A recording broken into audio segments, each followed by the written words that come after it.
Kathy Tweeten with North Dakota State University Extension Service. I'm the director of our Center for Community Vitality and also a state specialist in community economic development and leadership. My last experience was in South Korea, and the goal was really to learn about another culture that I had not experienced before. It was to really kind of immerse myself in an area where I didn't know the language. I was not familiar with the rural communities. And what I really wanted to know was how their government had actually invested in small rural communities to make them economically viable. I brought home a wealth of information from what the South Korea government had done to invest in their rural communities by showing the rural communities that they really did have assets. They had strengths they could build on, they could use, they could grow. And so I even took a trip to one of their very small communities, about 50 people.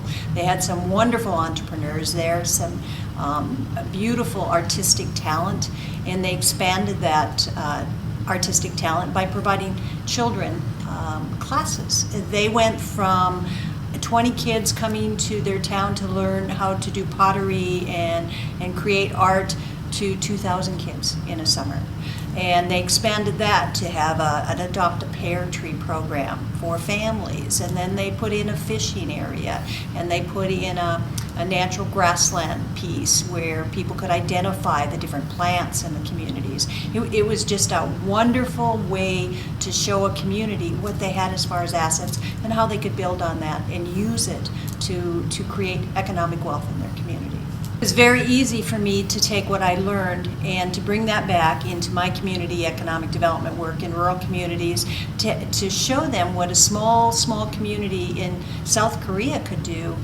They could certainly do as well. And so as they started looking at what their assets were and how they might use those assets to grow their community wealth,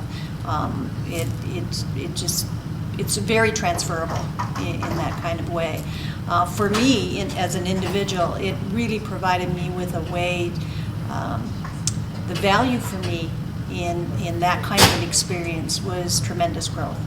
I had never before been in an area where nobody spoke English. And so for me, it's much easier for me now to work with diverse audiences, because I understand if I was the minority, I was the one person that couldn't even say hi. And so I had little children, third graders, in telling me how to say hi and goodbye and ask for food. It was just wonderful. It was a great experience. There's nothing like it, and you never go back. It's something you just carry with you for life.